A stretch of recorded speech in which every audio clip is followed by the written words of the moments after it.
No one really talks about stability anymore. We talk about growth, reinvention, momentum, acceleration, and pushing forward. But stability is often treated like the opposite of success, like something you settle for when ambition fades.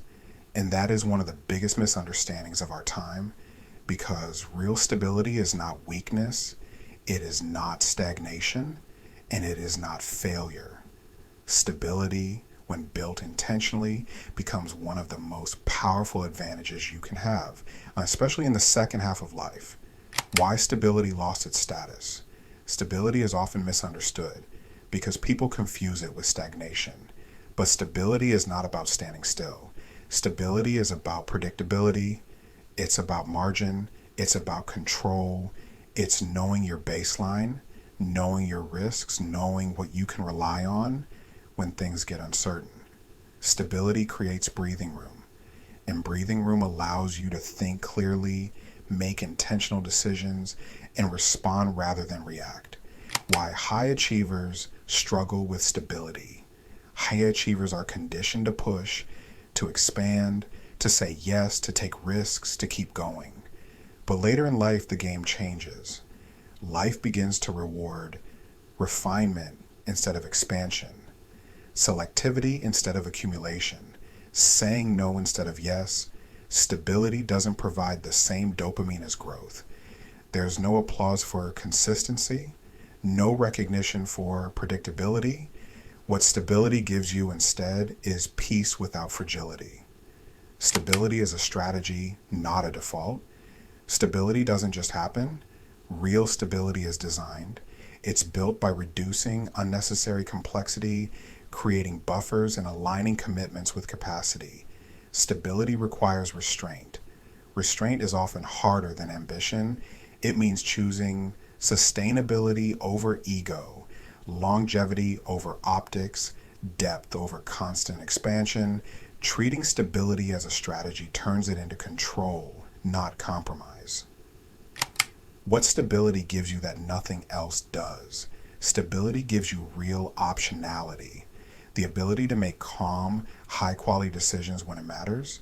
When you're stable, you don't rush, you don't panic, you don't chase, you negotiate from strength, you walk away without fear, you move deliberately instead of reactively. Choice without pressure is freedom. Stability is what makes that possible.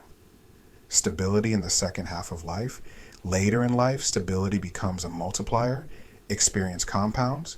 Judgment sharpens. Priorities clarify.